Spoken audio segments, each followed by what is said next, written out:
That 5-star product you just bought because of all those glowing reviews. The reviews were bought, the ratings were rigged, and the company selling it knows you fell for it. Right now, if you go on Amazon and search for literally anything, you'll see products with thousands of reviews. 5 stars, verified purchases, detailed descriptions of how amazing the product is. And you trust those reviews. Why wouldn't you? They're from real customers, right? Wrong. According to some estimates, between 30 to 60% of reviews on major e-commerce platforms are fake, paid for, manipulated, completely fabricated, and the companies selling products have turned fake reviews into a science. They know exactly how to game the system. They know which reviews to buy, when to post them, how to make them look legitimate. They've built empires worth billions of dollars on lies, and for years, nobody stopped them. Today we're going deep into the fake review industry, how it works, who's making money, how much it costs to buy your way to the top, and what finally made regulators wake up and take action. Because what you're about to learn will make you never trust an online review again. And honestly, you probably shouldn't. Let me tell you a story that'll blow your mind. In 2020, a company called Aukey was one of the best-selling electronics brands on Amazon. They sold phone chargers, headphones, webcams, all that stuff. They had thousands of products listed, most with 4.5 to 5 stars, and tens of thousands of reviews. They were making an estimated $300 million per year on Amazon alone. They looked like a legitimate, successful company that customers loved. Then in 2021, Amazon banned them completely. Deleted their entire seller account. Why? Because it turned out almost all their reviews were fake. They'd been running a massive operation paying people for positive reviews. When Amazon's algorithms finally caught them, they found evidence of tens of thousands of fraudulent reviews. The entire company's reputation was built on lies, and overnight they were gone. But here's the crazy part. Aukey didn't disappear. They just rebranded. They came back under different names with different seller accounts and started the whole process over again. Because the profit from fake reviews was so massive that getting banned was just a cost of doing business. You make hundreds of millions, get caught, lose that account, start fresh, and do it again. The math works out. And Aukey wasn't alone. Amazon banned dozens of major Chinese electronics brands in 2021 for review manipulation: Mpow, RavPower, Tautronics, Chotec, and many others. Combined, these companies were doing billions in sales, all built on fake reviews, all gaming the system, all making fortunes before they got caught. So how does this whole fake review system actually work? Let me break it down because it's way more sophisticated than you probably think. The simplest method is just paying people directly to write fake reviews. There are websites and Facebook groups specifically for this. They're called review trading groups. Sellers post offers like free product plus $5 if you leave a 5-star review. People sign up, order the product, leave the review, and get their money back plus a little extra through PayPal or gift cards. Amazon technically requires reviews to disclose if they received the product for free or at a discount. But people just ignore that rule.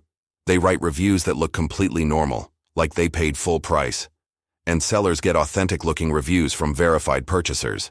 It's win-win for everyone except the customers who trust those reviews. These review trading groups used to be all over Facebook. Groups with names like Amazon Review Club or Honest Reviews that had tens of thousands of members. But they weren't honest at all. They were just marketplaces for fake reviews.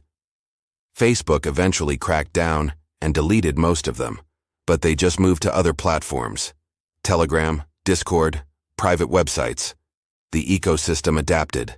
There are also dedicated services that sell reviews in bulk. Companies like AMZ Tigers, which got busted a few years ago, would sell packages of reviews. Want 55-star reviews? That'll be $1,000. Want 200 reviews? $3,000. They had networks of thousands of fake accounts, all designed to look like real shoppers. Different shipping addresses, different payment methods, varied purchase histories. Everything crafted to fool Amazon's detection systems. And it worked for years. These services made millions selling fake reviews to thousands of sellers. The sellers made tens or hundreds of millions selling mediocre products that looked amazing because of fake reviews. It was a massive underground economy that most regular shoppers had no idea existed.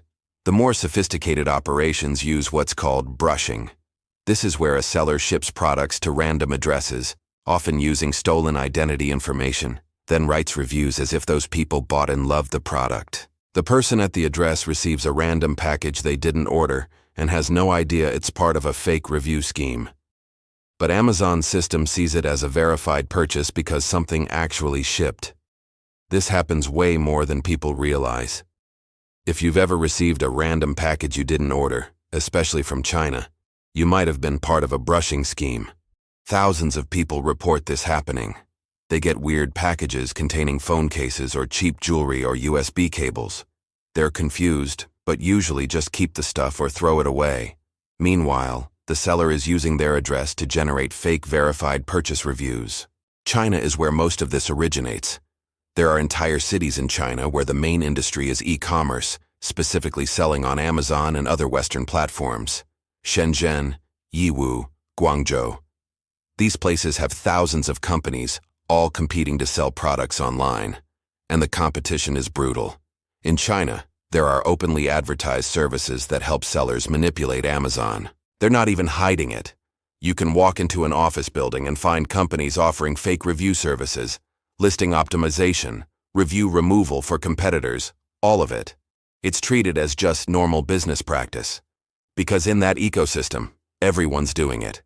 If you don't buy fake reviews, your competitors will, and you'll lose. So everyone does it. The scale is insane. There are estimates that Chinese sellers spend over $1 billion per year on fake reviews and other black hat tactics just for Amazon. $1 billion. That's how profitable this strategy is. You spend $1 million on fake reviews, it boosts your rankings, you make $10 million in sales.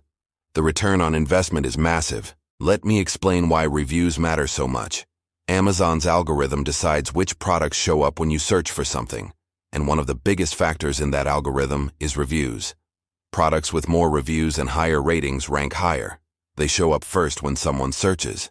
And showing up first means dramatically more sales. Studies have found that the first product in search results gets about 30% of all clicks. The second gets 15%. By the time you're on the second page, you're getting basically nothing. So if your product isn't in the top few results, you're invisible. You won't make sales.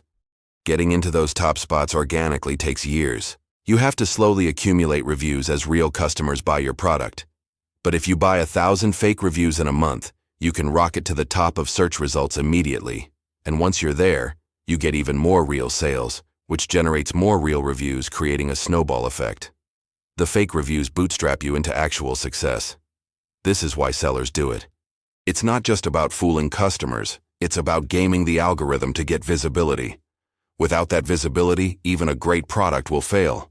With fake reviews, even a terrible product can succeed. And the products are often terrible. That's another part of this story. A lot of the stuff being sold using fake reviews is cheap garbage. It's manufactured for pennies in Chinese factories, marked up by 500 or 1,000%, and sold to unsuspecting customers who think they're getting quality because of all the positive reviews. Phone accessories are a huge category for this. Those phone cases or screen protectors with 10,000 five-star reviews. Most of them cost about 50 cents to manufacture. They're sold for $10 or $15.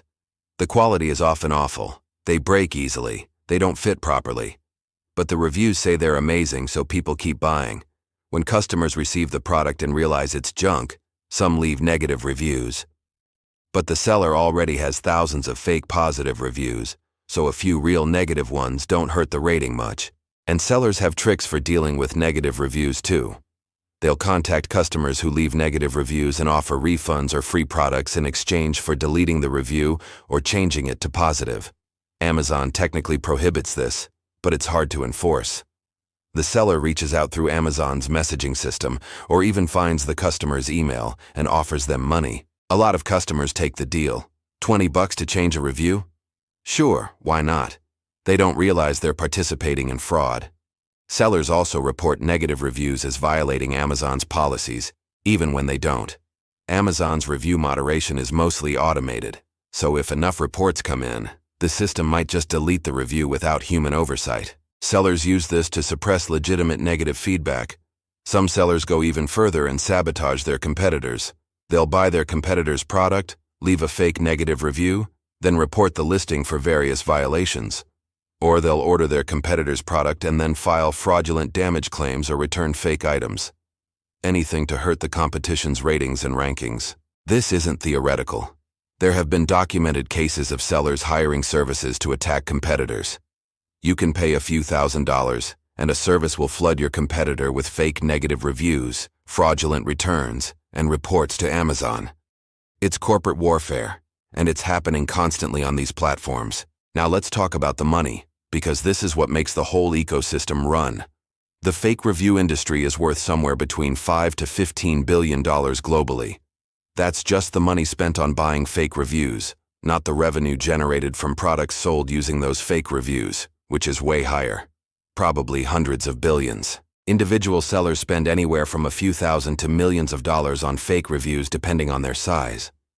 A small seller launching a new product might spend $5,000 to $10,000 on reviews to get started. A big operation running hundreds of products might spend millions per year maintaining their rankings, and it pays off. There's research showing that increasing a product's rating from 4 stars to 4.5 stars can increase sales by 20 to 30%. Going from 4.5 to 5 stars can boost sales another 20%. So if a seller is making $1 million in revenue at 4 stars, they could be making $1.5 million at 5 stars. That extra $500,000 in revenue easily justifies spending $50,000 or $100,000 on fake reviews.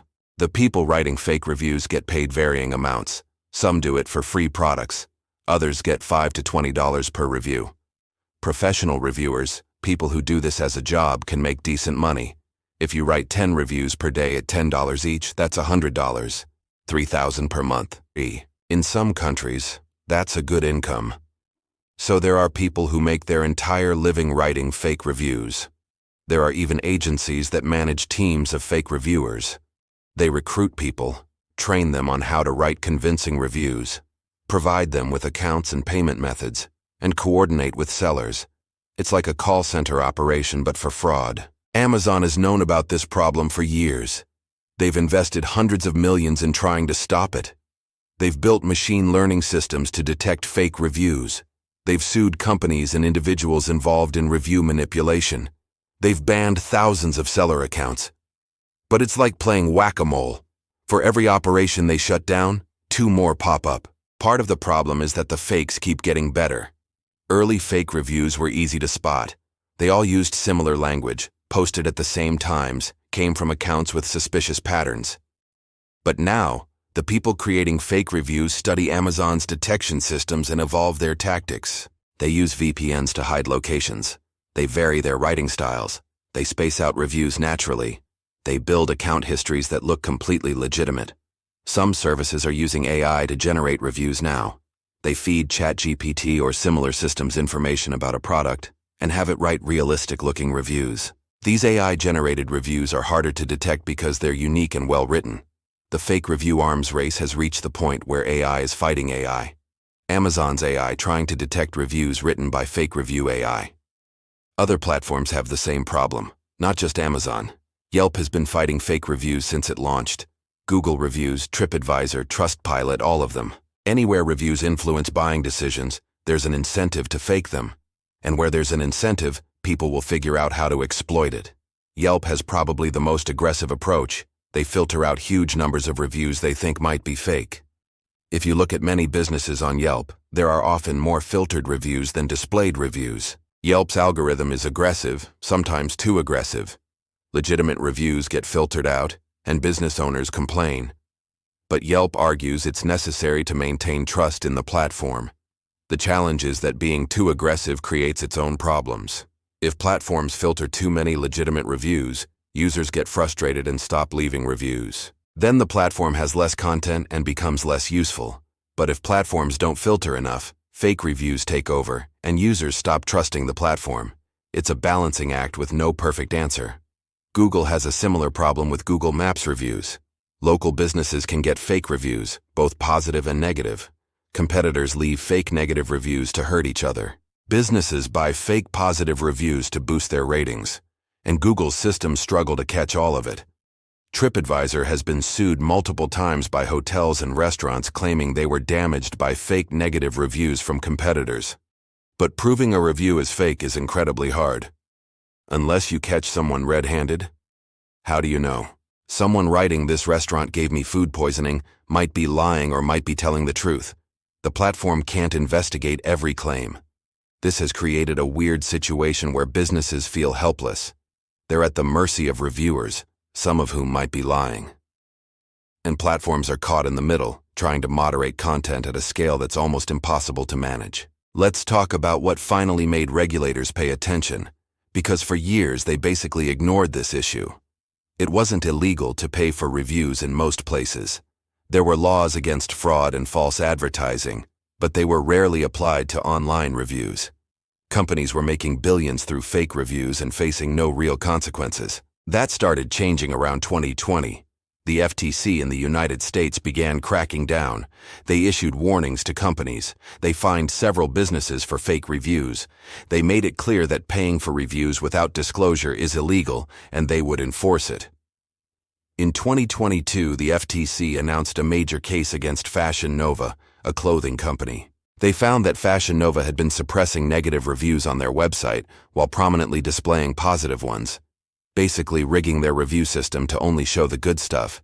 The FTC fined them $4.5 million. It was one of the biggest penalties ever for review manipulation. That got companies' attention. Suddenly, the risk of getting caught wasn't just getting banned from Amazon. It was potential multi-million-dollar fines and legal liability. Some companies started backing off the most blatant tactics. The UK also took action. In 2021, their Competition and Markets Authority launched investigations into fake review systems. They forced Facebook and eBay to do more to prevent fake reviews being bought and sold on their platforms. They went after specific companies caught buying reviews. They made it clear this was now a priority. The European Union introduced regulations requiring platforms to verify reviews are from real customers. Not a perfect system, but it at least forces platforms to make some effort. And it gives regulators legal grounds to go after platforms that don't comply. China, interestingly, has also started cracking down, not because they care about Western consumers, but because fake reviews hurt Chinese consumers too. The same tactics used to scam Americans are used to scam people in China. The government issued regulations banning fake reviews and imposing fines on companies caught doing it. How well it's enforced is debatable, but it's something. Amazon themselves ramped up enforcement.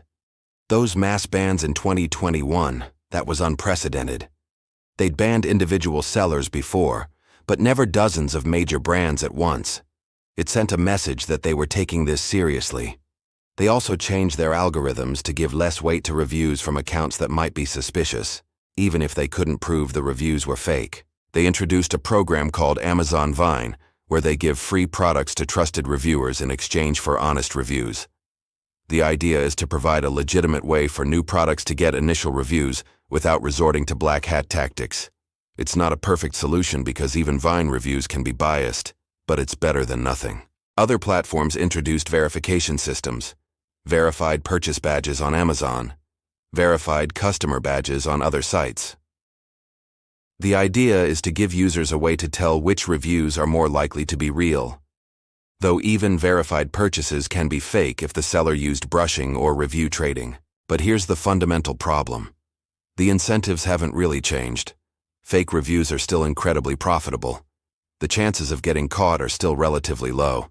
And even if you get caught, you might just get banned from one platform and can start fresh somewhere else or under a different identity. The upside is massive. The downside is manageable, so companies keep doing it. Regulators are understaffed and overwhelmed. The FTC has a budget of about $300 million to regulate the entire U.S. economy. They can only investigate and prosecute a tiny fraction of review fraud. Most companies know they'll never face consequences. The odds of being the one company the FTC decides to go after are minuscule. Platforms are trying, but they're in an impossible position. They want reviews because reviews drive sales and engagement. But they also need those reviews to be trustworthy, or users will stop believing them. They're spending hundreds of millions fighting fake reviews, but it's a battle they might not be able to win because the other side has more incentive and more resources. For every dollar Amazon spends fighting fake reviews, sellers are probably spending $10 creating them. The economics favor the fraudsters. And as long as that's true, fake reviews will continue. Consumers are the ones losing in all this. We rely on reviews to make decisions. We trust them because we don't have other good options. How else are you supposed to evaluate a product you've never seen in person? But that trust is being exploited. We're buying inferior products because we're misled by fake reviews. We're wasting money, and we're losing faith in e-commerce. Some people have just given up on trusting reviews entirely. They assume everything is fake and make buying decisions based on other factors like brand recognition or price. But that creates its own problems, because then reviews become worthless, even the real ones. Different solutions have been proposed. Some people think platforms should verify every review, make people prove they actually bought and used the product before they can review it, maybe require photo or video evidence, make it hard enough that fake reviews become impractical. The problem with this is, it makes reviewing burdensome for legitimate users. Most people won't go through a complicated verification process just to leave a review, so you'd get fewer reviews overall, which makes the platform less useful. Others think the answer is transparency. Make platforms disclose how they moderate reviews. Show users how many reviews were filtered and why. Give businesses a way to appeal. Make the whole process open so people can evaluate how trustworthy a platform's reviews are. This could help, but it also gives fraudsters information about how detection systems work, making it easier to beat them. It's the same problem with security. Too much transparency helps the bad guys. Some propose using blockchain or other verification technologies. The idea being that reviews would be cryptographically verified and couldn't be faked. But this is complicated, expensive, and still doesn't solve the problem of people being paid to write positive reviews. A verified real review can still be dishonest. AI might be part of the solution, not AI writing fake reviews, but AI detecting them. Machine learning systems that can analyze patterns across millions of reviews and spot manipulation that humans would miss. Some companies are working on this, but it's an arms race. As detection AI gets better, generation AI gets better too. There's also the legal approach. Make penalties for fake reviews so severe that companies won't risk it. Instead of banning seller accounts, charge executives with fraud. Send people to prison. Make the consequences scary enough that even the massive profits aren't worth it.